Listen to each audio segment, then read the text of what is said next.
All right, let me know when you guys can start hearing me. Go. All right, and if there's sound problems, you got to tell me because I don't want to talk for an hour and have no one hear me. Okay, I guess I'll just do a buffer 30 seconds here. I think it's funny. Anytime I do a live stream, before I get on it, there's like 80%. It's like way more downvotes than usual, which is just like, what do you want me to do? Do you want me to not announce the stream long ahead of time so no one's here when I start it? It's like people just, and I'll see a comment that's just like, why are you making me wait? Downvote. It's like, okay, I guess. But anyways, though. So before I get into really the meat of what the point of this video is, I want to cover a couple things I haven't covered this week, and it's because, frankly, half of it I don't find interesting. The other half is that okay, I wasn't sure which Paul you meant, Justin. I'm like, what did I do to Paul? Not an Apple fan. I've been really busy, so I haven't been able to cover these things. But frankly, they're not that interesting to me. But let's get through them quick. I do want to bring up the super versions of RTX cards because it's literally what I said it was going to be, almost to the 2080, which I called the unlocked edition. I called perfectly, and it will be 10 to 15% stronger. And it sounds like they will do what I said: drop the price by $100, increase performance by 15%. They're happy, right? You know, that's it. And so, I mean, what that tells me is Nvidia really isn't taking Navi seriously. They're not going to ignore it, but they're not taking it seriously either, which I think is a mistake, only because I just don't think they get how perilous it would be if they lost even 10% market share from where they are now. Like if they went from I think they're honestly almost 70% market share. If they went to 60, that would be disastrous for their revenue because it's all about the gaming for them. But so that's what I think about the Super announcement, and there'll be Q&A at the end, so don't worry about that now. And then Google Stadia or Stadia, I know. Honestly, there wasn't anything there. They kind of just told you when it's coming out. There wasn't anything new to talk about. We'll see how good it is when it comes out. There's nothing. There's really no information, if you ask me. They're going for the premium first, though, which I don't know if that surprises me. It makes sense. Why are they requiring you to pay this much money and launching with 4K HDR 60 hertz in good internet parts of the country, for parts of North America? Well, it was like a dozen countries actually first. And it's because right now it might be a premium product. I understand there will be latency, but if they really do deliver, and we'll have to see, 4K 60 hertz HDR, I mean, think about it, right? Most gaming PCs can't do that. Xbox One X is the closest console that can do that, and it really can't. It's more like a 1600p 60 hertz or 1800p 30 hertz unlocked frame rate console. So, I mean, if that's what goes on, it's a premium product for this year. It won't be next year, if you ask me. I think the next Xbox and PlayStation will be impressive, and I think PC prices will come down within 2 years. But for this year, it's a premium product, guys. That's why they're charging that money. And if you're a casual gamer who wants good visuals on your, 4K TV over there, I don't know, $10 a month is pretty cheap considering what an RTX card costs, right?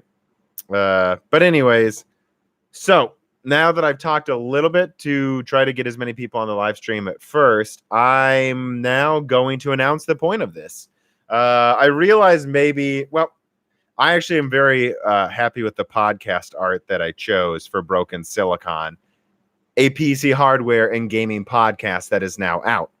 But I think some of you thought in the Discord, when I sent out a dumbed down version of the art, that it meant I knew something about a new gigantic die. And it's I'm very happy with this. So yes, I'm announcing my podcast. The first episode is up. Maybe somebody noticed that. I wonder if someone noticed, but there's a Spotify link on the YouTube channel right now. In the description of this video, there should be about 10 different links to my new podcast. I didn't announce it right when it came out because I wanted to wait for it to drop on all the platforms. I've been approved on Stitcher. I've been approved on Google Play. Although Google Play, it might not show up in search. So use the link if you use the Google Podcast app. It has a direct RSS feed. It's on SoundCloud. I have a website I've launched, although I'm not announcing much about it yet because it's not quite done. I want to get a couple articles out before I launch it completely. But it's up there if you found it. I won't deny I have a website now. And yeah, this is where I shill. Please subscribe to my podcast as soon as you can. Right now, I'll answer Q&A soon, guys. It was a lot of work. It was like all my work this week, launching this and making sure it was hosted properly, that it was on all of the streams properly. It's an hour and 10 minutes. It goes into basically all news in the past month that me and my brother found interesting. If you like sacred symbols, I doubt you won't like this if you like my channel. And if you, I don't know about you guys, but there are I'm sure someone will send me a link now, but there's a lack of good gaming podcasts in general. A lot of them usually turn into people who don't know what they're talking about, talk too much about the games. I talk more about the industry and the things coming out with PC hardware with someone else who isn't as glued to it as I am. So it's interesting to talk with that person. So please, again, the podcast is called Broken Silicon. It's on Stitcher. It's on Google Play. It will be on iTunes soon. It's on Spotify. It's on SoundCloud, and I have a direct RSS feed in the link in the description. So a good launch would be awesome because I put an absolute tremendous amount of work into this, much more than I thought it would take. It actually took more work than making a video, to be honest, guys, because if there's a mistake in an audio file, you really notice it. Compared to with the video, you can kind of see my emotions, see what I'm saying with my mouth. You kind of glaze over the mistakes, and you really have to make sure everything's almost perfect in a podcast. But anyways, I'll stop talking about that. Please subscribe, download it, and if you like it, review it. And I will drop it on my YouTube channel in a few days, but I'm going to give it a few days not on my YouTube channel just because I want to make sure it actually gets noticed in real RSS feeds, you know. Oh, wow, Ariana Grande likes me. Let's see. What do you want people to subscribe for maximum monetization? To the podcast, because I'm getting paid nothing for it. Moving on from the trolls. Let's see here. Yeah, and it'll probably be every 4 weeks. I guess I should have said that. Where? Oh, that's the troll asking a question. I could probably just ban him, couldn't I? I'll think about it later. Okay, so Q&A now. If you tip, I'll notice it, but otherwise I'll just start asking questions if you have any. It's been a lot of news. No, Ariana Grande, you're not trolling. Streamline is. Oh, wait. Where do I want you to subscribe so I get the most money? I want you to send me a wire transfer. That's what, no. I see what he's saying. Which podcast service do you want me to subscribe to? I would say subscribe to Stitcher. That's actually a good question. Hey, I'm so used to people shitting in the comment section, man. Don't get mad at me for thinking it was a troll. Stitcher. I think Stitcher is good. I think they really do curate smaller podcasts. I think if I wanted one to really explode, subscribe to Stitcher, I think. Google Podcasts is frankly not that reliable to me. I used to use it, and Google just bans people when they want to, so I don't think that's the one I'd put emphasis on. If you're on iTunes, you can subscribe to that. I don't honestly, I'd say Stitcher and iTunes are the ones you want to subscribe to. If not, I have the direct RSS feed. I sometimes have used my own podcast apps. I get it. If you want to just subscribe directly with a specific app you have, that's really good. Some podcast apps come out that are excellent. But yeah, again, I'll put that in the description then. That's a good point you guys are making. Stitcher. All right, let's see. Yeah, it's funny. I watched the Stadia thing live and just turned it off because I was so bored. I was just throwing away my notes from watching the Stadia presentation. Okay. And yeah, I was going to wait to drop the podcast Monday, but I figured it's the weekend. You guys might as well have it to listen to over the weekend. Okay. All right.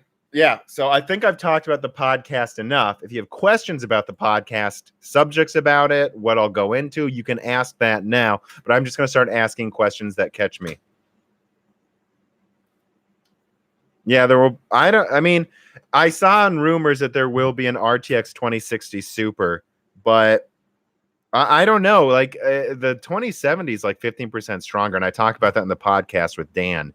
And it's like, it sounds like they're going to do it though. But I also thought about it. It's like, well, it would still probably be like 5% weaker than the 2070, at least the rumored 2060 Super. Like 5-10% weaker. They could just use their 2070 yields for laptop. There's no reason, right? I legitimately think Nvidia kind of has to phase out some of these models. They're too close to each other. Put the 2070 on laptops, 2060 on laptops, and just sell the 2060 Super, 2070 Super on desktop. And the 2080 Super will actually, if they could get that to $500 eventually, and it's actually 15% stronger than the existing 2080, like I think it will be, that is an upgrade in 4K gaming for $500. I mean, the whole point of my Radeon 7 review was, I guess if you have to game well in 4K, Radeon 7, even though its price performance isn't very good. It's sad there's not. I'm hoping Big Navi brings us like a $400 4K gaming card eventually once prices come down, because that will be a big deal, I think. All right, moving on. Yeah, I'll only be using the extra frames. So about the 3900X and the coming 16 core. Yes, there's a 16 core coming. I stand by it. I stand by there's a 16 core coming for Zen 2, to be clear. I think one thing you could remember, the best gaming chip in a few years, well, it'll probably be Zen 3 or 4, right? But or I guess a liquid nitrogen cooled 6 gigahertz i9, if Intel made that, might still actually compete in gaming. But you can get the consoles. Okay, so let's get to the point of what I'm trying to get to. The consoles will have 16 threads. I guarantee one of the 16 is just like half of one of the cores is for, well, actually the PlayStation might have a background ARM processor, so never mind. It'll have 16 threads just for gaming. What does that mean if you're on PC? A lot of people go, oh, so a 2700X is perfect. Well, but what about lazy console ports? One of the big benefits recently was the 360 was a triple core processor with hyperthreading.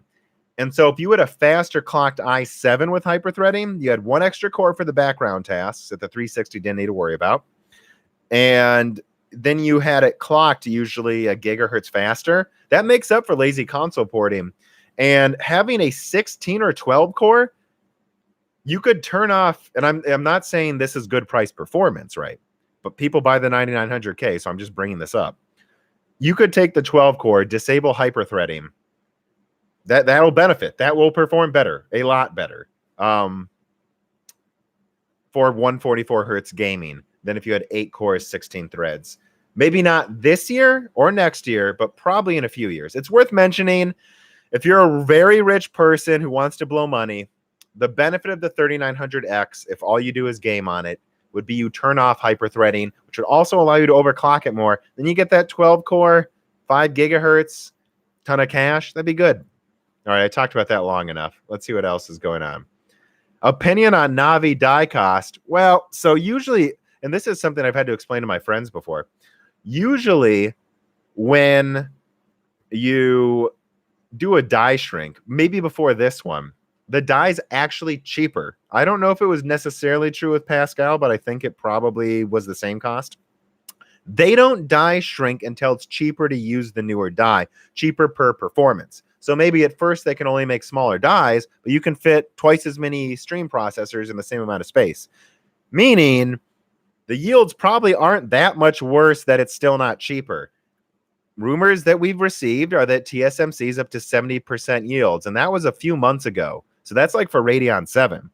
At this point, they're probably 72, 73 by the end of the year, 75. That's not that much worse than the yields you get on 12 and 16 nanometer right now. I mean, I would say the die cost of Navi will be more for one of the first times ever than their previous node, which they'll probably have lower end cards on Global Foundry still. I wouldn't be surprised if like who knows what naming scheme they're going to use, which I talk about in the podcast, just how often AMD switches naming schemes. If they went to like I guess it wouldn't be the 550, it would be the 5500, like so the 100, like the $80 card. I could see that still on 14 nanometer. Frankly, I could see it just being a rebranded 570. I mean, why not? But yeah, I don't think the die cost is that much more, to directly answer your question, or at least not as much more as people would think. They can charge less for Navi. I think they can. And so if they get in a price war, I mean, you know, how expensive was the 480? I could see like the 5700, which I still think is cut down Navi 10, being, I don't know, 300 by the end of the year, 250 by mid next year. It could be. And that will be a decent 1440p low entry level 4K gaming card. And before AMD releases update so Vega can do ray tracing. The devs just have to program it correctly and not use RTX cores for AMD cards. Again, the PS3 did ray tracing on the CPU. That's something I also expect is some games.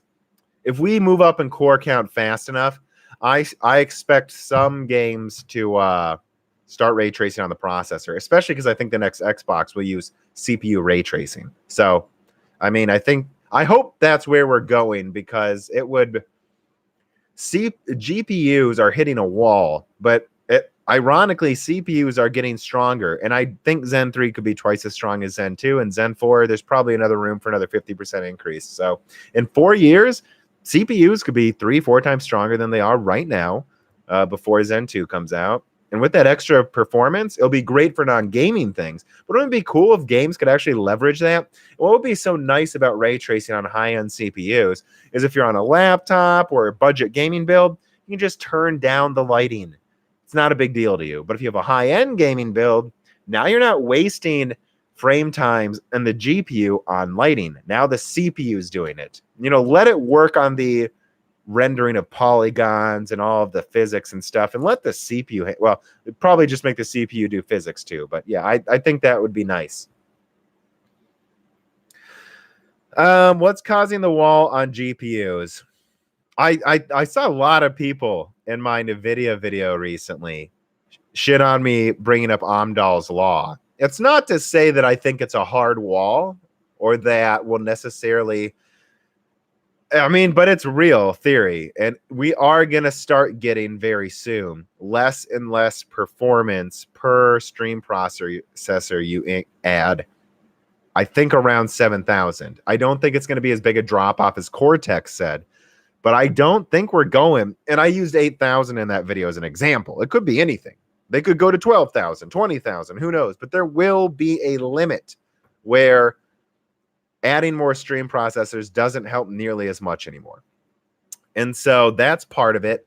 Additionally, the silicon slowed down. Also bandwidth, although I think bandwidth isn't as much of an issue anymore, thank God, with GDR6 and HBM2. But it was a very real problem a few years ago. And honestly, some of it's just how little money there is in it in making gaming GPUs for PC anymore. Frankly, that's what it is. Too. I don't know. It's a bunch of different things, but also keep in mind CPUs have slowed down tremendously over 20 years. Moore's Law was dead 15 goddamn years ago. Yes, CPUs were still getting stronger, but it wasn't getting twice as strong every year. That's ridiculous. GPUs were getting twice as strong every year about, I don't know, 10 years ago. And GPUs have still been innovating quickly. So I think it's kind of like GPUs caught up with CPUs slowing down, if that makes sense. It's kind of like smartphones only getting, at this point, right? What, 30, 20% better a year when they used to like double in performance every 6 months. I remember everyone, it was hilarious, right? At this rate, this was in like 2010. I remember seeing tons of articles like, at this rate, smartphones will be stronger than consoles in 1 year and beat gaming PCs. They're doubling in performance. It's like, yeah, smartphones are doubling in performance every year because they're new. Just like graphics cards were newer than processors at one point. They're not going to keep doubling every year. They're going to optimize them, and then that's it, right? So, but again, that was a long answer, but yes. Oh, and let me take the time to say this too about the podcast and this channel. I saw people getting mad that I talk about PlayStation a lot recently. I've seen people get mad that I talk about AMD a lot. And then I've seen people get mad. Ironically, I haven't seen that many people mad about me either talking about Nvidia too much or not enough. But it's like, I'm going to talk about anything having to do with computing and gaming that I want to. All right. There was a lot of PlayStation 5 news in the past month, so I'm talking about it. Half of my Zen 3 video was talking about Xbox, guys. There's your Xbox. Since then, not much info. I don't know what to tell you. I will do a giant Xbox thing eventually, but I don't feel confident enough to talk about it yet. I'll talk about Apple when I want to. I'll talk about ARM processors when I want to. So if you don't like that, I don't know. Just don't be a fanboy. If I shit on Xbox, don't get mad at me. Because I'm also going to shit on AMD sometimes. I'm also going to shit on PlayStation. Although I don't think I did enough in the podcast. I think I should shit on PlayStation next episode. So you have that to look forward to. I know, I'm just a gaming show. You don't believe the amount of money I'm making. It's awesome. You're right. How AMD is constantly paying me for this. I think the Vega Pro Duo looks really cool for professionals. I don't know about gaming. I don't know much about Baldur's Gate 3. So I don't think I'm going to talk about... I don't want to talk about things that I have nothing to say about. Like, I'm not going to cobble something together just to talk about it.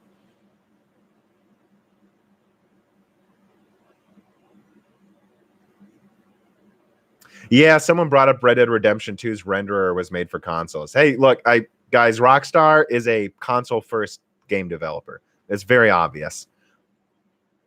And I've heard rumors. I'm not going to talk about them a ton. I've heard rumors that Grand Theft Auto 6 may be a limited-time PlayStation exclusive. That would be nuts if they did that, though. I just don't know if that could possibly be true. But if they did, half of it might be because of that hard drive. Even though, don't get me wrong, the next Xbox will have an NVMe solid-state drive too. I just wonder how much... I wonder if they would delay... What I'm really getting to is I wonder if they would delay GTA 6's release on PC for, besides making everyone buy the game twice, but also just because most PC gamers have a SATA SSD now. What if that wasn't fast enough for GTA 6 and they just wanted to wait a year or two? I don't know. It's food for thought. What kind of beer am I drinking? Mississippi Blonde. It's a light beer. I usually don't like light beers, but my God, Mississippi Blonde is good. This is like my favorite beer of this month right now. I discovered it.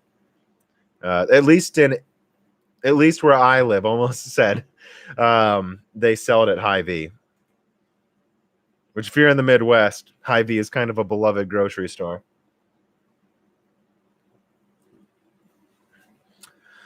I see your dog. Yes, let's see. Someone asked about Nvidia Super again. I already said it when this stream's over, or you could rewind now if you wanted to, I guess.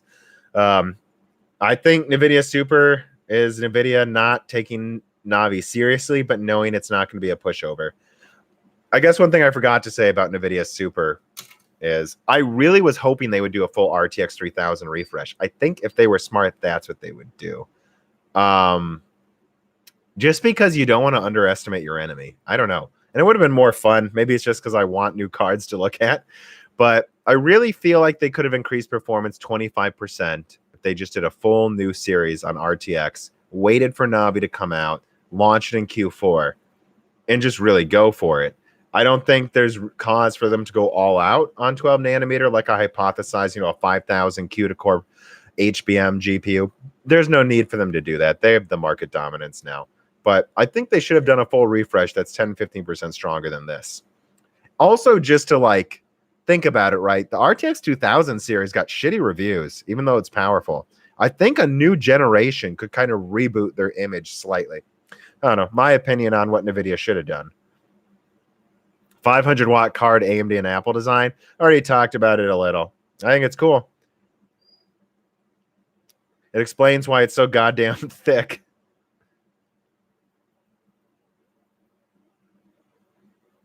So CPU RTX, it's not necessarily that it would be better. I just think that CPUs can do it more efficiently. Just like graphics cards can do physics, but it's one of those graphics cards are good at highly parallel tasks. And there are some tasks like physics and ray tracing that are parallelizable, but they're not as parallelized as generating the same color over and over, which is what you're doing with rendering sometimes. So a CPU, when you have enough cores, which this is the thing, we didn't have a lot of cores 10 years ago, but now we do. And so if you have a 32 core processor, I mean, that's kind of in between a graphics card from, I mean, right? Like my first gaming graphics card had 32 CUDA cores, 32. So now that we're getting processors with 32 cores and hyper-threading, soon hyper scheduling systems, it might be able to do ray tracing better again. Yeah, she loves Windows. That's all my dog does.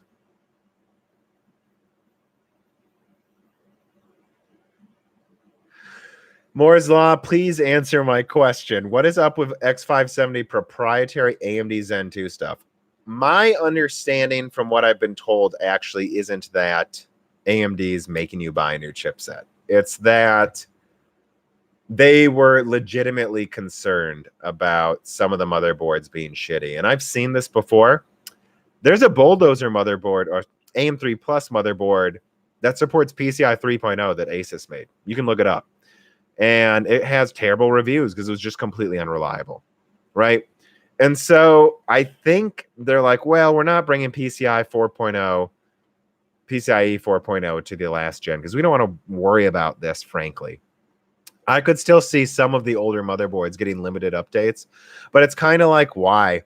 I would almost think of X570 as AM4 Plus. It's not quite AM4 Plus, but it's like, just be happy AMD is not literally making you buy new chipsets for all Zen 2 processors. And frankly, they'll work fine. Like an 8-core one, you don't need PCIe 3.0. And this is my opinion.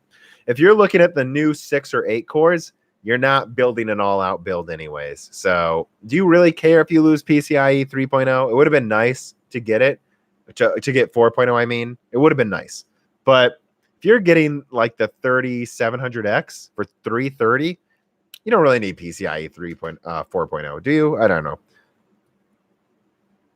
I work for the dog food companies. I work for big dog food. I don't. Let's see. To those listening, that was just a random comment that made no sense if you can't see the comments right now.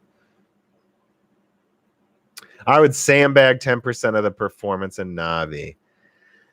Well, I don't know. Again, I think that at this point, and I talk about it with Dan on the podcast, is it's seriously just like, nothing's actually changed about Navi. We know the naming scheme now. Nothing's actually changed since my initial Navi leak. I haven't changed my opinions about performance levels. I think it might end up, like I said in that video too, the Navi lineup, I said it could be 10% stronger or weaker than this. And it kind of sounds like it might be 10% stronger, which would be sick. What that means is almost competing with a 2080 Ti, probably for like $600. And I think that's great.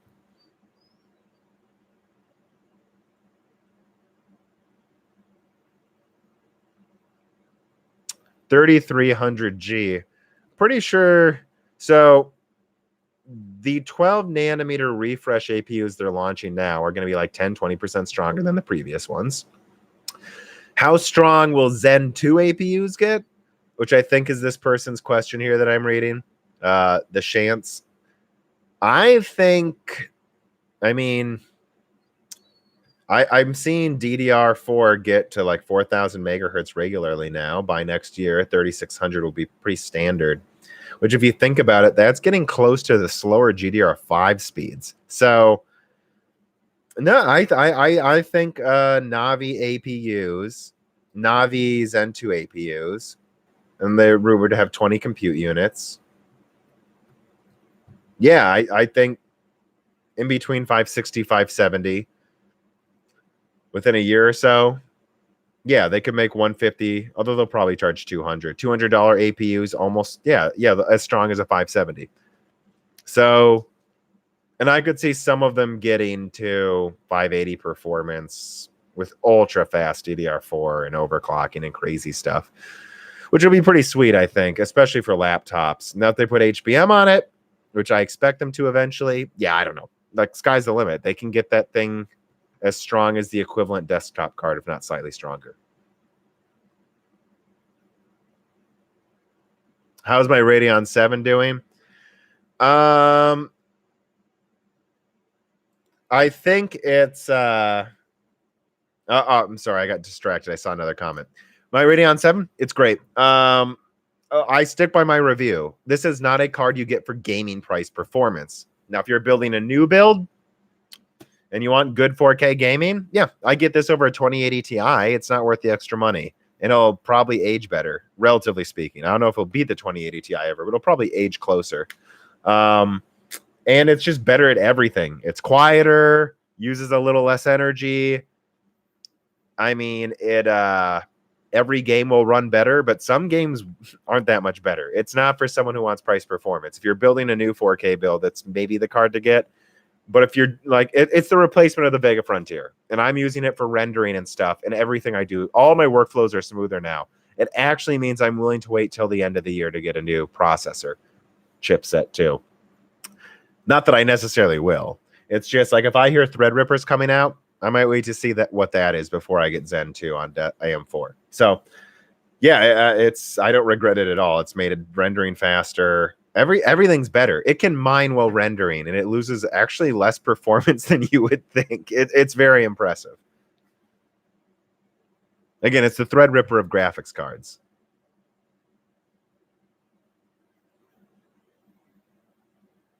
Yeah, there's more to performance between DDR4 and GDR5, but I don't want to get bogged down in it yet because I don't want to do research if I got in depth. Frankly, if you got GDR4 to the same speed as GDR5, it should have tighter timings, so it might even be better. Probably use more energy, though. It's really not meant to be that fast.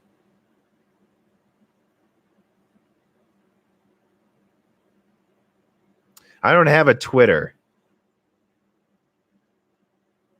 but I will maybe make one, Solstice.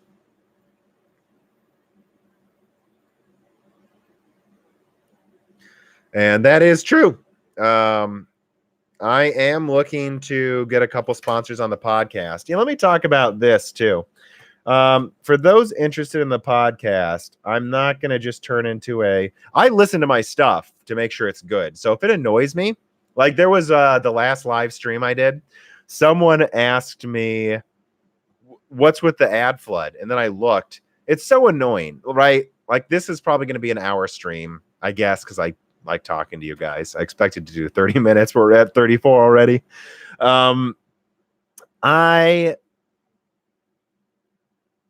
do that last stream that was an hour and 44 minutes, I want more than 2 ads, frankly, right? But when I did auto ads in the middle, Google added like 20 ads. And so I just removed them. I'm like, this is bullshit. I would never listen to a video with that many ads.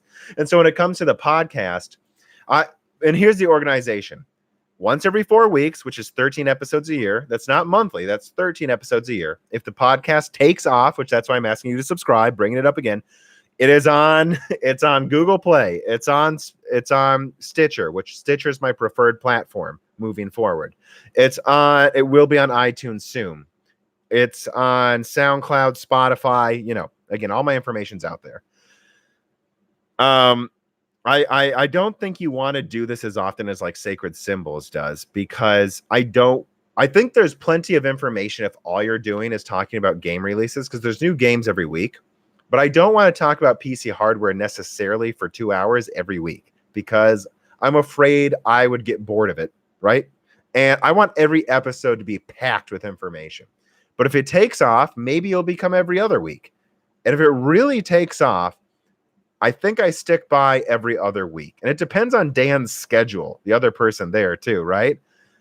I don't know how often he can commit yet, right? He said once a month or once every few weeks is easily fine, but once a week, probably not. But what I will say is if it really takes off, I'll do something like How Did This Get Made podcast, where I do a mini-sode in between each episode. So there's still a weekly podcast. That's something I would move towards. But, and I got off track again. The ads on the mini episode, I'm like, if the episode's less than 45 minutes, I will do a 15-second ad in the beginning. 15 seconds. Bullshit. I'm not doing this 3 hours of talking. I hate podcasts where I have to like skip until they're done. Like Marin's podcast, he does some good stuff, but it's like, oh my God, first 10 minutes, who gives a shit? Like, I will never do that to you guys. Like, on the mini episodes, I want 15 seconds and then maybe a couple in the middle and then one at the end. And with the 2-hour podcast, I could see doing a couple in the beginning and then a bunch of big ads at the end, maybe. And then maybe a few in the middle. But I do not want to ever bog down in ads. But yeah, I am looking for sponsors. I'll say that. And same with the YouTube channel. I'm not going to be one of those channels that just, God, shills stuff every 5 minutes, because I couldn't bear to listen to it myself.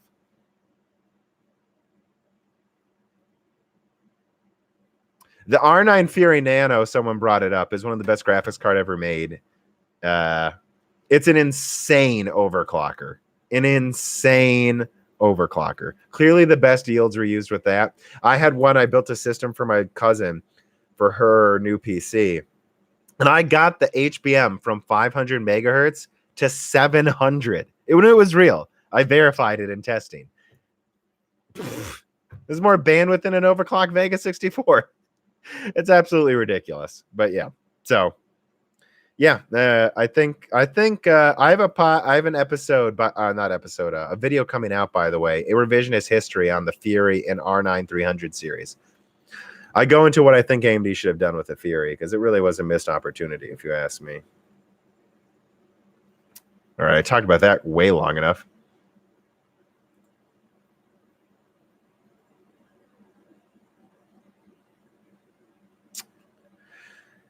Another person bringing up Navi and AMD sandbagging. I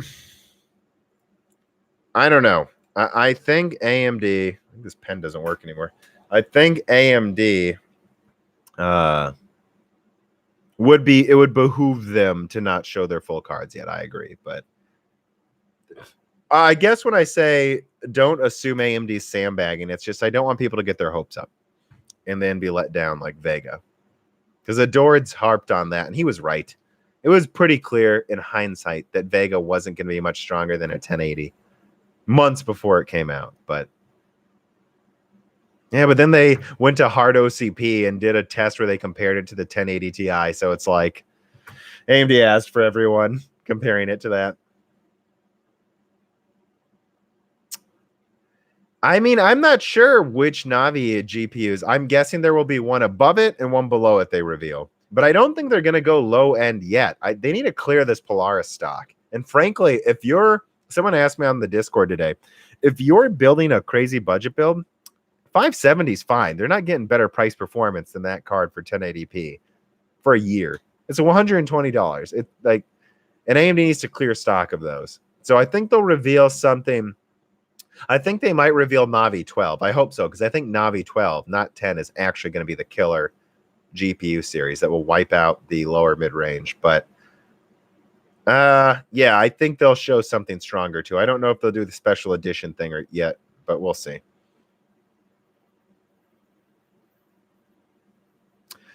So someone asked me, if you do gaming and a bit of productivity, which I guess that means for me, productivity is as important as gaming now, if not more important for a new build. But a few months ago when I started this channel, I would have been like random account here, which is a funny name, who asks, if you're doing some productivity, it's like, well, it depends on the productivity. If it's good, if it's research and lighter videos and editing, 3800X will be fine. Although I recommend the 3700X to save money.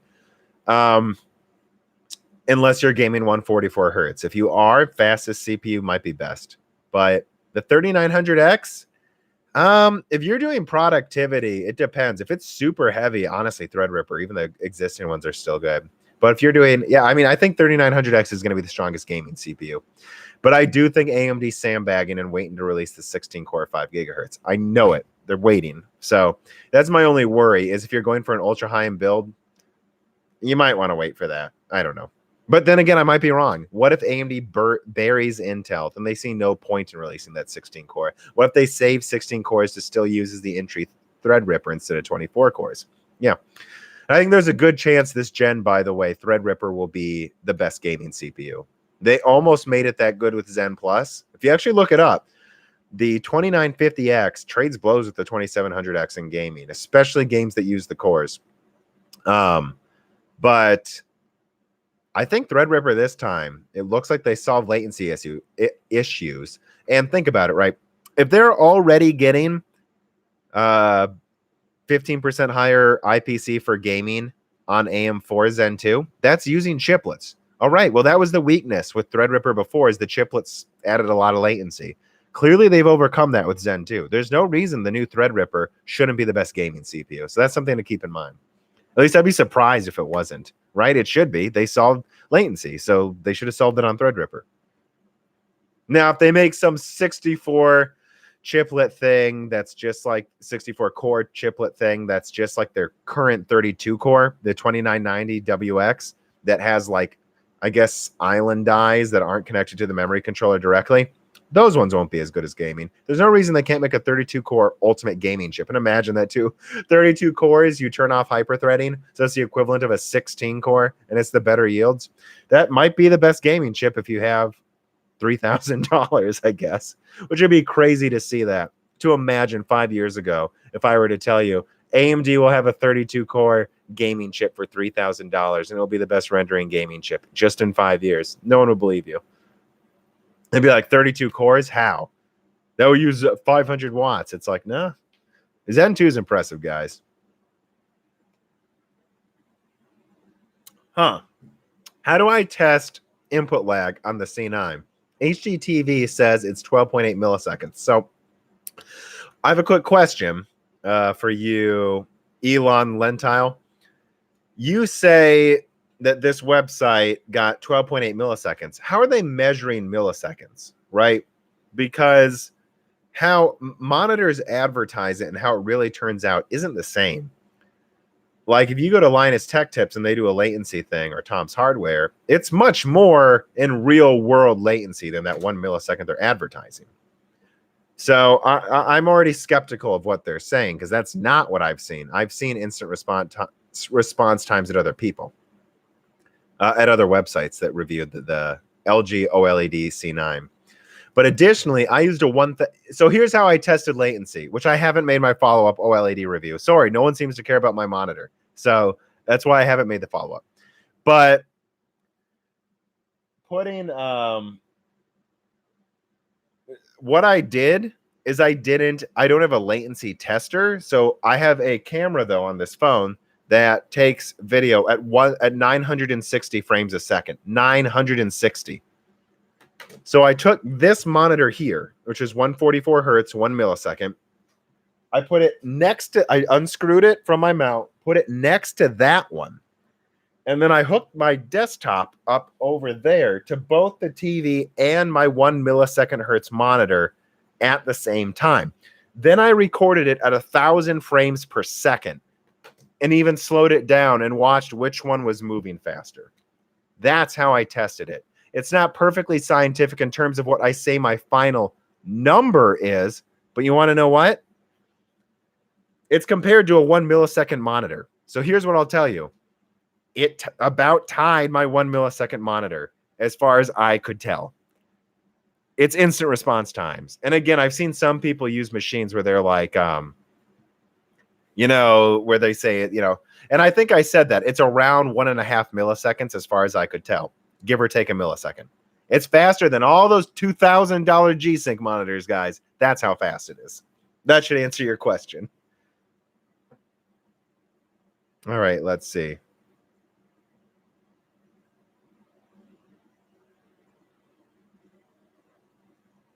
Jim the God Keller. So the question is, which is actually a good one.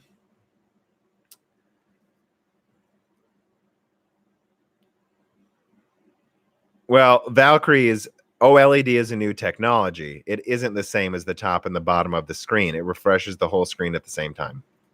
Again, saying this is what annoys me. When people bring up like micro OLED or all these other technologies, I'm not saying they couldn't come close to OLED, but you're never beating it with LCD tech, ever. It is perfect. The worst thing you have to worry about is potentially max brightness, reliability, although that's not much of an issue anymore. The way OLED works is intrinsically different than LCD screens. It's like comparing an LCD monitor to a CRT monitor. And that's why I get so mad when I see people buying $2,000 LCD monitors that cost more than that does right now. That is insane. Because it'd be like telling people to buy a CRT monitor in 2004. That's what that would be like. It's absolutely idiotic. If they're the same price, OLED is just better.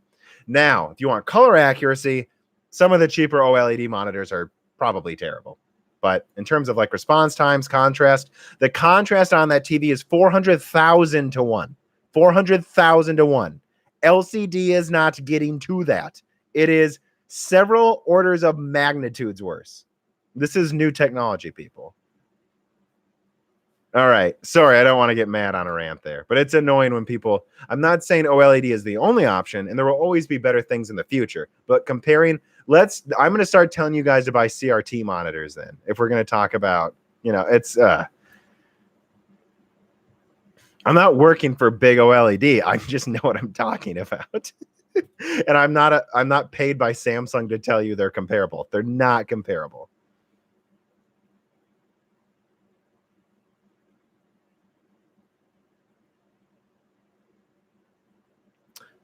Yeah, that's right. Dog food themed OLED monitors. Let's just add to the list the things I'm supposedly shilling, right? Yeah, plasmas I have heard are still pretty excellent, actually. Someone brought that up just now. 5 or 10 TVs for consoles? I'm sorry, guys. LG's OLED. And I usually like Sony, as you guys have probably noticed. I think LG's TVs are better than Sony's right now. So I'm not a fanboy. I'll say it. I do think they're the best right now. But if I see something better, I'll tell you.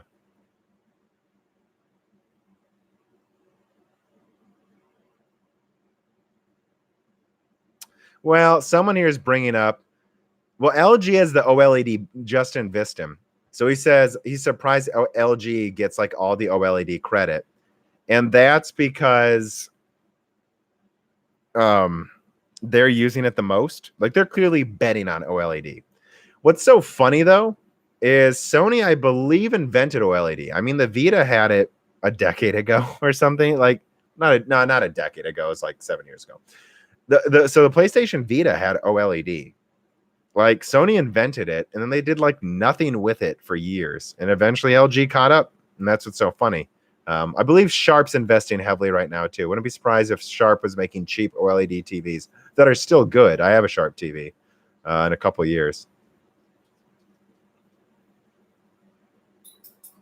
QLED is not OLED. QLED is upgraded LCD tech. Oh, I don't know. Someone's bringing up, was there an AM OLED screen before Vita on Samsung? I don't know. Maybe. I guess from what I could tell, from what I remember, the Vita was one of the first things, especially for the price, right? Like no one thought they could make a $250 console that had an OLED thing. But Well, QLED doesn't suck. That's not what I'm saying. I'm just saying to compare them is laughable, in my opinion.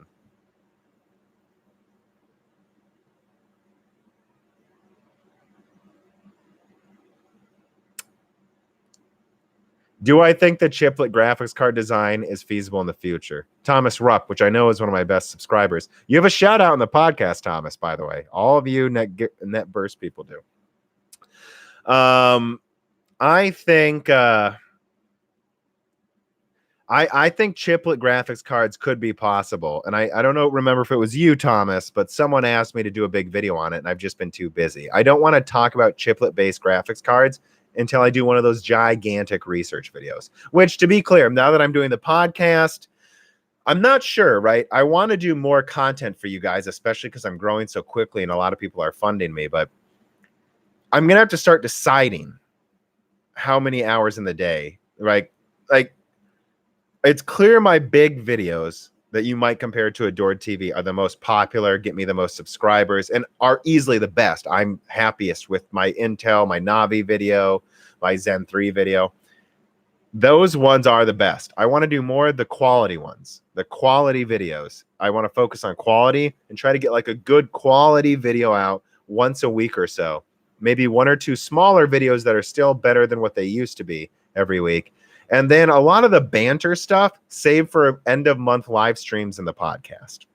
Like this type of thing we're doing now. I don't see the point in me jumping up and making a video about RTX Super, right? Is that what you guys want? Me just jumping up? There's RTX Super. Like there's a lot of tech channels that have a tendency to like rush out a video about every little thing that pops up. And I will if I think it's interesting. I really will. But I don't think there's a point in talking about RTX Super, to be honest, that much. It's not that interesting, right? You know, the Zen 3 leak I got first? That's interesting. I got that thing out as quickly as possible.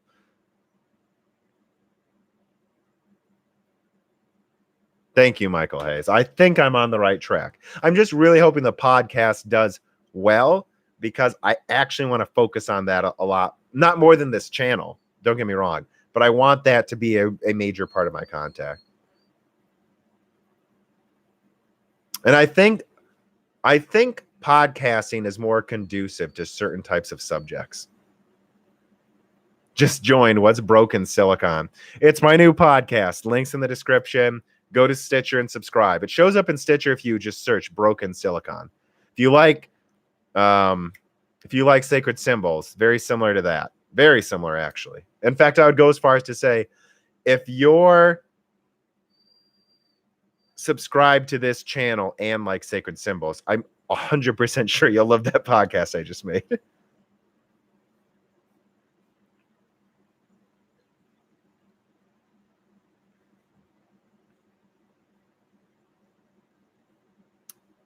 All right. I've got pasta that I will need to start boiling soon, so I'm setting a timer now. 15 minutes and I'm out. I have to. I can't let this go on. I'll be exhausted.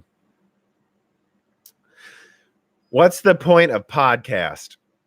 I mean, I don't know about you guys, but I like them a lot. What's the point of this? Do you even really need to see me right now? I would argue if you like this, you might like a podcast. It's the same as radio. And we're all so busy, right? We have to drive, mow the lawn, work, right? Some podcasts are really nice to listen to while you're working, especially if you don't like your job. Right? Podcasts allow multitasking and they're long form. So long form conversations. There's a place for podcasts no one saw coming with the internet. I think everyone thought it was going to turn into Vine, and they were wrong. What we want is in-depth conversations. That's what people are craving right now, especially as the internet becomes more ubiquitous. We want to listen to people. We don't want 5-minute sound bites. We don't want this BS. That's what podcasts are for. And frankly, if you like people, you know, like, yeah, it's great for listening to them. You really get inside their head.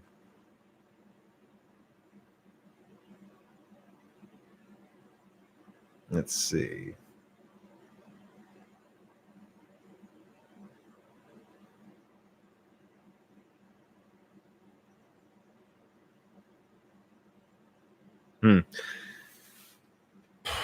I mean, is there gonna? So, I was thinking about it. Damien Matchlot. Matt Strack. That's my attempt at your last name, Matt Strack. I no clue how to say that. Is it going to be a big difference between Navi and next gen GPU from AMD? Like, is Navi much better than today's GPUs? I think Navi has the potential to be 50% stronger than anything Radeon has now. The potential. I don't know that it will be. If it was a brand new architecture AMD was demoing all the time, I could see it, right? I could see it being a huge upgrade like Turing or Pascal, or, well, not really Pascal, or Maxwell. Like, but it's still GCN deep down. And I remember the fanfare around Vega, and they said this is the biggest change to GCN we've ever seen since GCN's been launched. It's almost a new architecture. And it was. Vega was a much bigger change than the previous ones. And what? 15% higher IPC at most, and it had some gigantic limitations in certain types of rendering. So that's what I'm saying about Navi. I'm not letting our hopes go crazy here. Navi could be super excellent, but it's still GCN, so I have my reservations. That's my answer. But how much stronger? I could see it getting probably not 50% actually, probably 30 to 40% better per stream processor than what we have now at most. That would be awesome. I'm not saying it will be, guys. I'm not. I think the IPC increase is probably closer to 10 to 20%.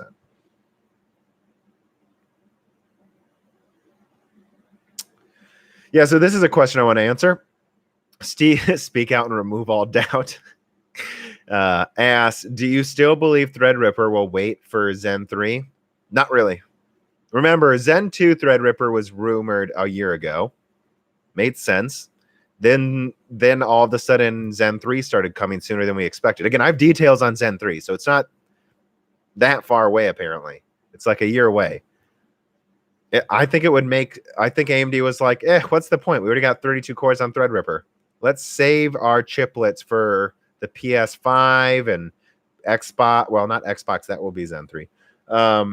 And Epic, most importantly. But now Zombie Load came out, right? Which I called Zombie Land in my video.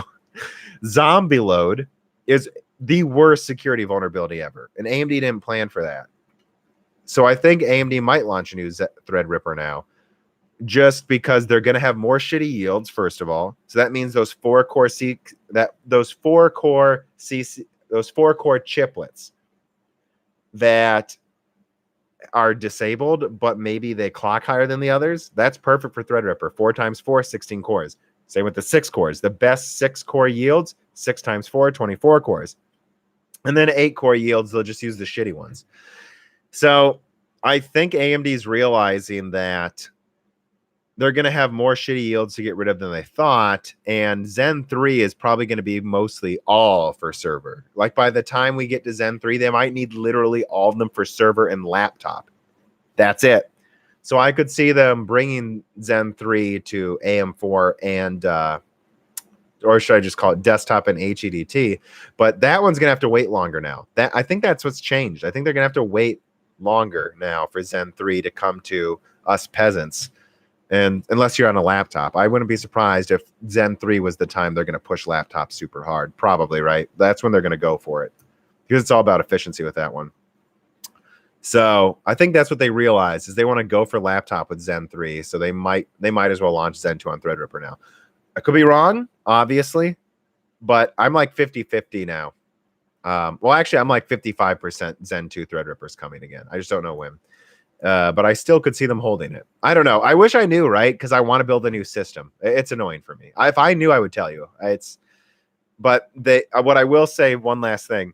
They definitely were going to have a Zen 2 Threadripper a year ago. Then they changed their plans, and they definitely weren't. And now I'm not sure, because it sounds like they might again. Their entire, and this is a video I'm going to do. Clearly, AMD's entire strategy is changing because they're taking more. It's because of Zombie Load. Intel's falling, and the fact that we now know only 10 cores are coming for Intel over the next 3 years, which I talk about in the podcast. If it's 3 or 4 years of just 10 cores, AMD knows, oh man, Yeah. So I think AMD's pushing much harder now, and that's why the roadmap. So whatever we got from Adored a year ago, or even from me a few months ago, all that's probably going to change in a few months. Okay. And there was a question. Someone asked about Jim Keller that I ignored. I probably got off subject there, didn't I? And what he's doing at Intel. Don't assume Intel has a strong response, but don't underestimate them. That's my opinion. That's why I made the Intel is not too big to fail video. My point isn't that Intel's doomed. My point is don't assume just because they hired Jim Keller, everything's going to be great. That's not necessarily true. Infinity Fabric was brilliant. So what you're saying is you think Jim Keller is going to come up with something as brilliant as Infinity Fabric. Could he? Yes. Will he? I don't know. Infinity Fabric was a big deal. Chiplets are an incredible innovation. Now, if they could do some kind of like direct scheduling system, I don't know. But who knows? Maybe AMD is already working on that. We'll see. We'll see. I don't know. Jim Keller will make something better than what Intel has now. Probably. But a lot of Intel's problems are their horrible management structure. So what if they squander what he's doing? I don't know. We'll see. Jim Keller hasn't saved everyone he's helped, right? He's not the whole company. And AMD is a smaller company, so his impact was bigger. Intel's so huge. That's what really worries me about Intel, is that they're so off the rails right now that steering this, gigantic battleship is not as nimble as AMD.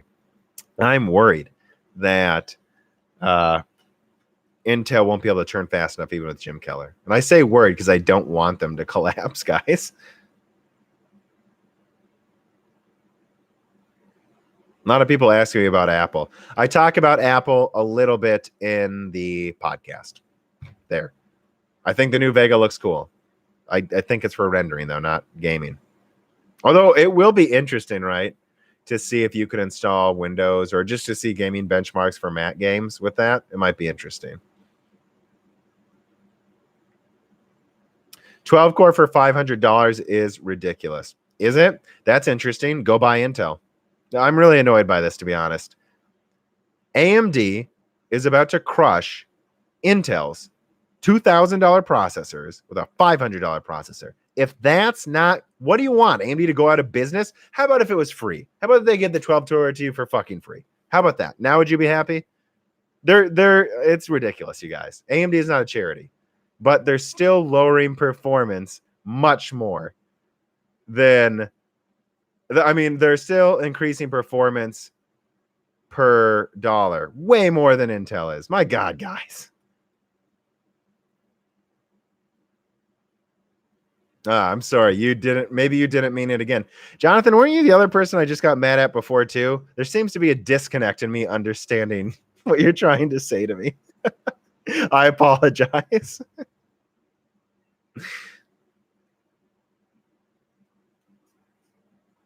Well, that's one thing I'll say too. Even if I actually do mean it, I'm going to turn off this stream in like 10 minutes and leave. I don't actually hate anyone, right?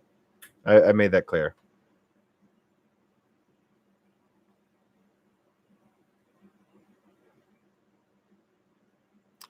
R5, I think the R5 3600 will be better at gaming than the 2700X. I do.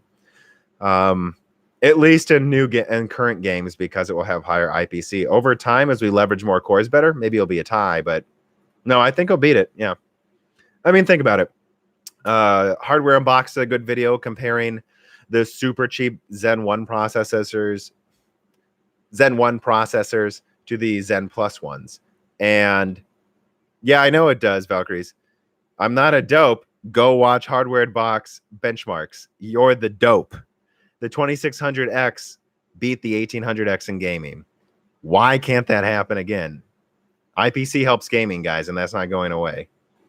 So, do I think it's going to crush the 2700X? Probably not. And over time, as more cores are used, it might become a tie. But games that need the higher clocks at IPC, yeah, 3600X is probably better. We haven't moved to 16-thread gaming yet. We're still barely at like 10-thread.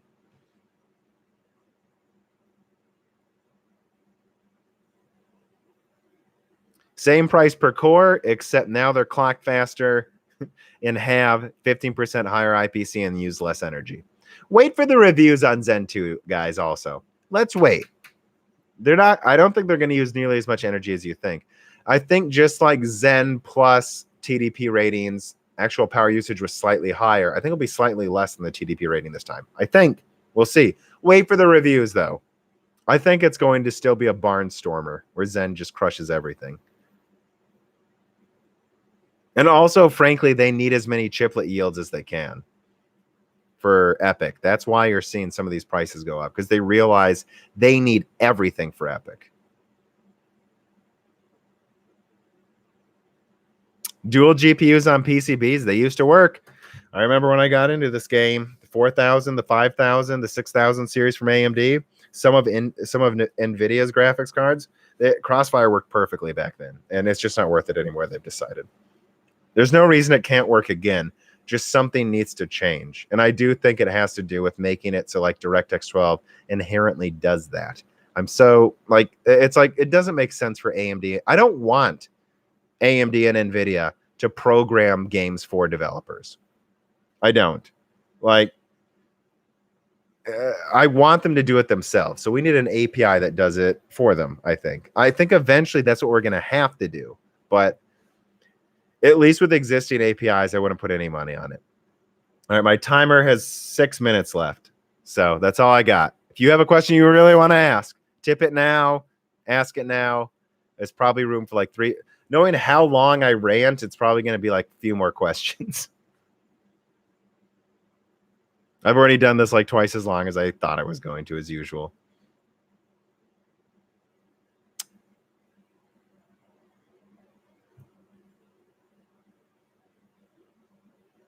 $7970 was actually out when the 580 was out. It came out in actually December 2011, mostly January 2012, but it was out. There were a few months where 7970, strongest graphics card, double the RAM.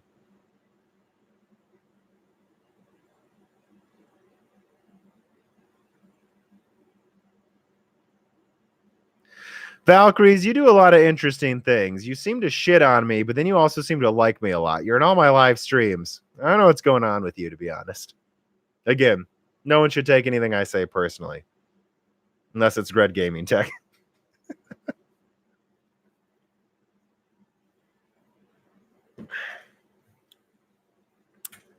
Well, I released too many videos, Valkyrie, so I don't expect you to watch all of them.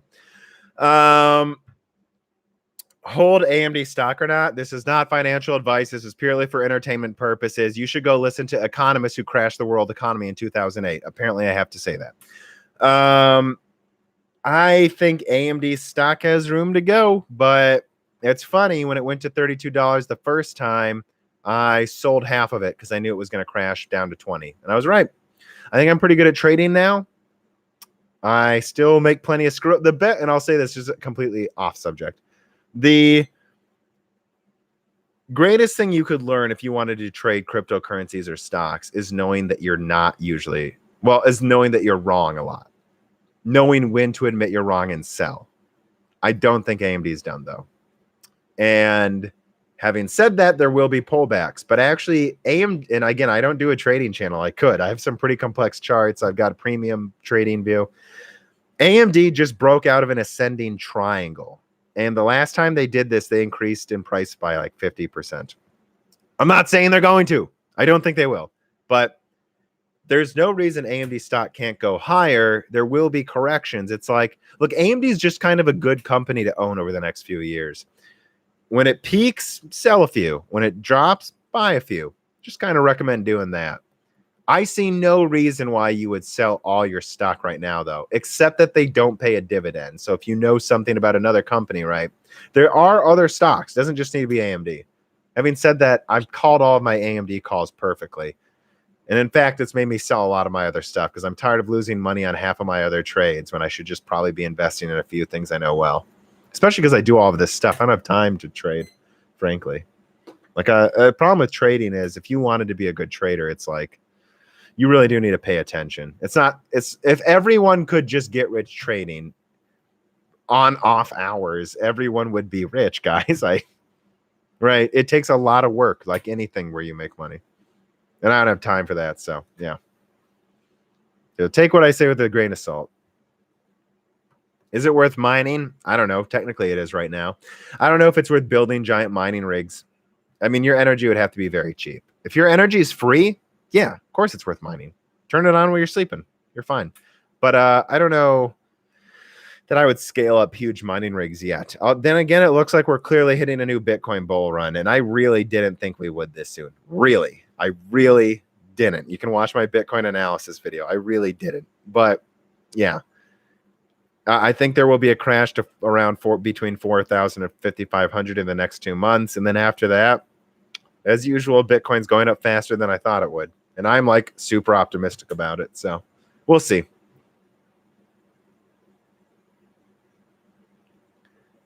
Guys, I don't recommend holding Ethereum or any altcoins for long-term storage. I'm not saying there won't be some that are good. I'm not talking about altcoins though. I've been in this since 2012 and I'm just done. I'm done with these altcoins, frankly. If all you do is trade, you can trade anything and make money if it's a good trade. But I do not recommend buying other cryptocurrencies for long-term storage. You know what's good storage? US dollars right now. You know what's good storage? Well, not really gold. Frankly, gold might break out again, but I don't know. Like Bitcoin's is built in a deflationary way that is completely decentralized, and no other coin can claim that. So that's the long-term storage coin, and even that's risky. I'm not recommending any of these altcoins. Don't get me started on IOTA. Needless to say, not a fan.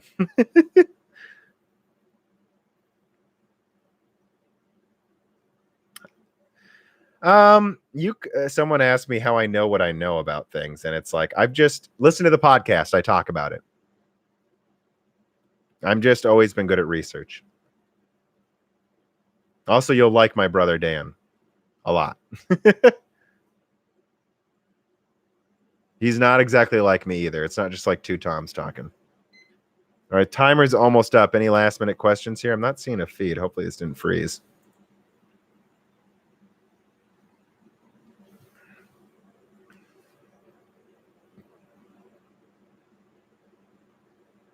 I know, BitConnect. It's like, I don't know what you're gonna do. It's insane. I like straw. Well, I'm eating grape jelly right now. Yes, grape or strawberry jelly. I like both, honestly. I think I probably eat grape more often, though, now that I think about it. Not something I usually think about, what jelly I eat. Vega's not really chiplet-based. It does have that interconnect with the HBM, I guess. Monster or Red Bull? I want to drink energy drinks. I just eat Jif peanut butter, guys. Yeah, I drink a lot of beer. A lot of wine, too. I'm finding it fascinating how many people are just asking questions about what I eat right now. Apologize to Sansa. Talking about Game of Thrones? All right. Yeah, this timer's almost up. I'm not going to pause it again.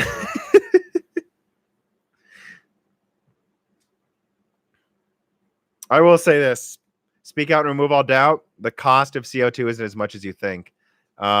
This is the closest you're getting to drunken rants, guys. I don't really want to do drunken rants. The CO2 cost of Bitcoin is not what you think it is. Like 99% of the mining is done in renewable energy places. And in fact, it's bringing down costs of hydroelectric. And because basically all mining firms are run by millennials. And so we care, typically, compared to other generations, not saying everyone does, about the environment. Every big mining firm I've seen is not producing CO2. They're in Iceland with the volcanic thermal power. I forgot the name. There's a lot of wind-powered people, a lot of people doing solar, but most of it's hydroelectric. This idea that Bitcoin's hurting the earth is not true. And in fact, there's a lot of energy that's wasted, a lot. And what Bitcoin's doing in a lot of these places is incentivize geothermal. Thank you. Is incentivizing electricity prices to come down and be more renewable. If you look at where the mining is, besides China, of course, which is banned there pretty much now anyways, it's actually making energy cheaper and more renewable. In fact, there was one in upstate New York where they bought a derelict hydroelectric plant that wasn't being used, and now it's powering part of a town, but it wasn't profitable before. But it is now because there's Bitcoin next to it. Bitcoin commoditizes energy in a way we've never seen before. If we want an energy revolution, you need a way to make money off of it, and that's what Bitcoin allows. This idea that it's hurting the environment is ridiculous. You always look up those sources peddling this bullshit. They're linked to banks somehow.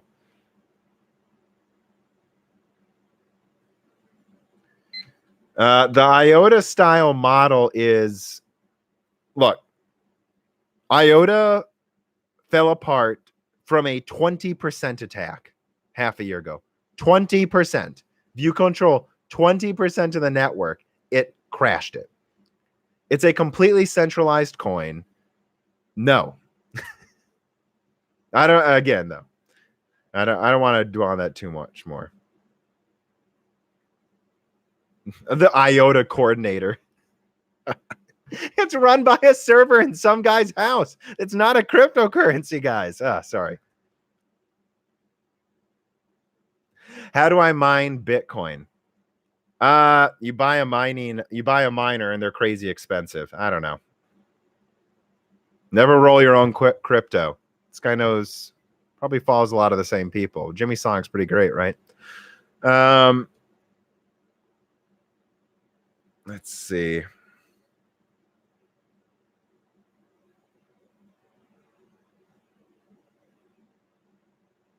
It's not that Bitcoin's the one. It's just, it's one of the only ones that seems to have completely figured out what's going on.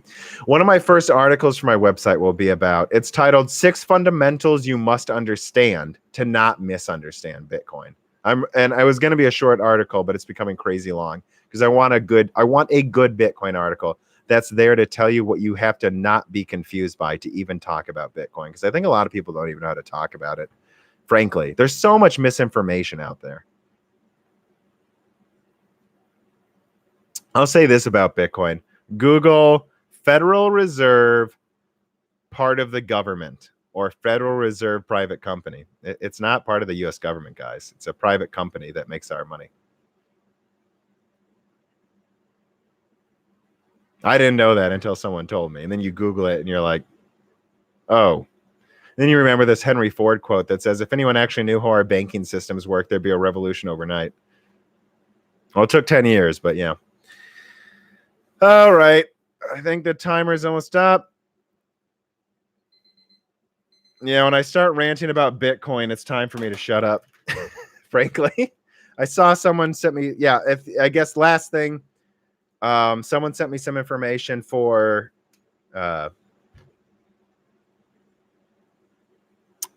sponsors. That's something I am looking for now for the podcast. Again, don't worry. I will never do a bunch of sponsors that ruin the show for any of this, because I honestly, I don't know what the point is. It always leads to making less money anyways, right? So yeah, my podcast is Broken Silicon. It is on Stitcher, which is what I would prefer you subscribe to if you have all of them. But obviously, it's been submitted to iTunes. It's not there yet. It is on Google Play, although I don't think it's searchable yet. Find the link in the description. It's on SoundCloud, Spotify,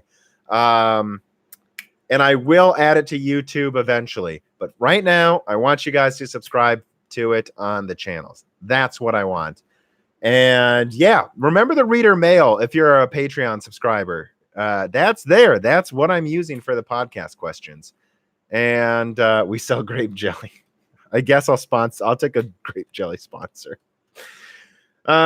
Please check out the podcast. I'm really excited about it, and I'd like that to be a big part of this channel.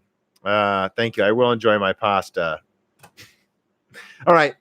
Have a good weekend. Check out my podcast. Thank you.